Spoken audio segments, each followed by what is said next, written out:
Joseph Adamo. All right. I'll just get it out of the way. 12 and 10, dead. I'll put my hand up. Yes. All right. There's a bit of Kool-Aid. There's a little bit of whatever. That's fine. But you know what? What I will say is this. All right. You can call me a clown. You can call me whatever you want for 12 and 10. If every player, if everyone in that coach's box had that mindset that they could genuinely play finals, we'd be playing finals and we would have won that game today. Number one. I'll put my hand up. It's over. Whatever. Fine. Season's done from that perspective. You can talk about the game, and there's going to be a lot of talk about the game, so I might not.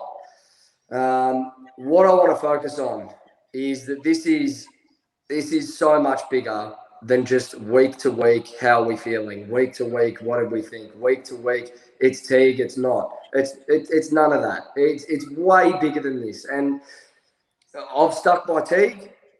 I'm happy to continue to stick by Teague, and I will. But what I'll say is this: that is a coach killer's performance. So it won't surprise me to see Teague's job on the line now. And there's nothing. Opinion doesn't matter at this point. But what will surprise me is if Teague is the only one that goes. We need a full clean out of the football department, of the administration, of everyone that sits besides Teague. All of them go if he goes. All of them. This is 10 years of losing. This is a culture that was built on being told that wins and losses do not matter. You told this playing group, you told these kids, you told Wiedering, Cripps, Walsh, Dow, O'Brien, list goes on. You told every single one of these players that results do not matter. Who signed off on that? Where's the head of football putting his hand up? Where's the CEO putting his hand up? Where's the fucking president, the outgoing president, putting his hand up? Fine, you did what you needed to do off field, but on field, we don't demand success. No one does at this football club. No one. And bringing in Clarkson alone or whoever you want to bring in as a new head coach doesn't change a fucking thing. We're kidding ourselves if we think that's the answer. Fucking kidding ourselves. There's something you've brought up that I don't think anyone has really brought up there. The foundations of this rebuild started with, it's not about wins and losses. In the history of AFL football, there have been plenty of teams that have rebuilt. Plenty. We've rebuilt about 4 times, but never as part of a rebuild. Never has a club, top to bottom, signed off on a strategy saying this is how we're going to be defined. And we're going to be defined not by results, but by the development of our players under a 14% win record under Brendan Bolton. Patrick Cripps has a 26% win record to his name across his career. And you ask why he doesn't give a shit. He's been taught to lose. They've all been taught to lose. And it doesn't start with the head coach because we've had 4 of them. 4 in that time. There are bigger questions to be answered. And until head of football Brad Lloyd, until CEO Kane Little, until Mark LaJudice, I don't give a fuck if he's outgoing, until he steps up and puts his hand up to say we got it wrong, that wasn't the strategy we should have gone with, until all of that is taken out from under the rug, and until we get a full clean out of admin and football department, nothing changes. Nothing. Plain and simple. Don't overthink it. The club's fucked systemically. The culture is fucked systemically. It runs that deep. You could put God in that head coach's position, God himself, and nothing else changes around him. We're still shit. Plain and simple. It's a big month coming up. What do we look for now? Now what? Someone said don't play Charlie Curnow. I think you have to. If he's fit, if he's ready to go, you've got to start getting games into him. You've got to get some confidence into him. Ahead of next season, you've got to get some match fitness. He's got to go into next season thinking, my body's good. I'm good to go. I can hit the ground running in pre-season. I think he needs to play at least 2 or 3. Blood Brody Kemp, blood Josh Honey, blood the kids.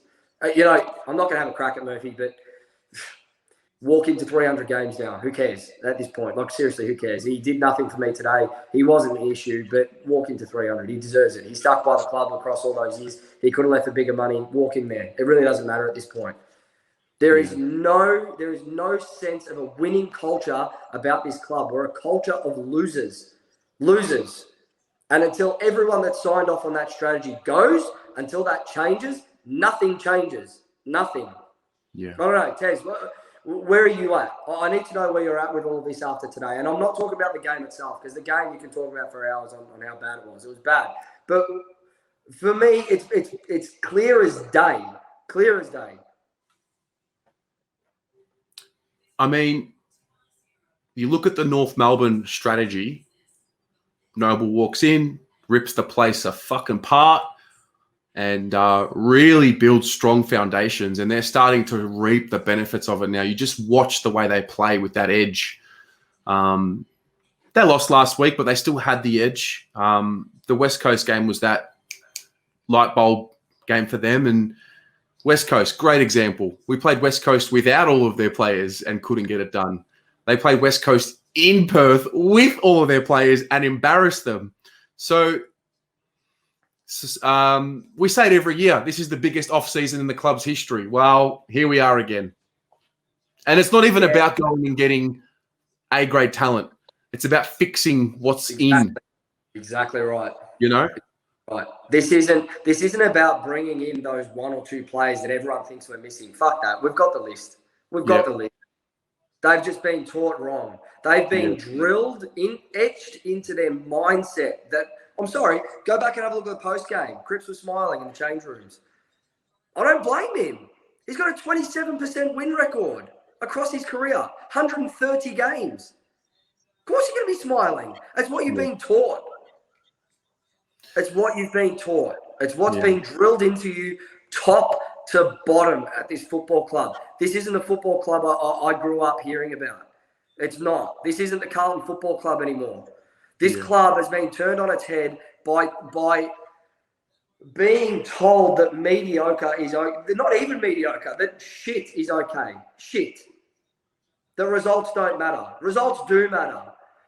Results do matter. We're kidding ourselves if we think we're even close to playing finals football. We're kidding ourselves if we think we're going to play it next year, regardless of whoever's at the helm. Yeah. This takes years to recover from. Yeah. Years. Well said, mate. Appreciate you articulating yourself with such class. I got a bit emotional, but, it is what it is. Nothing wrong with that. Nothing wrong with that. We'll work up. But almost Blues Brothers, Tuesday morning, as usual. We'll try and be a bit more level-headed in the approach, but that's probably what you're going to hear from me for the rest of the week, to be honest. Good luck. See you, Tez.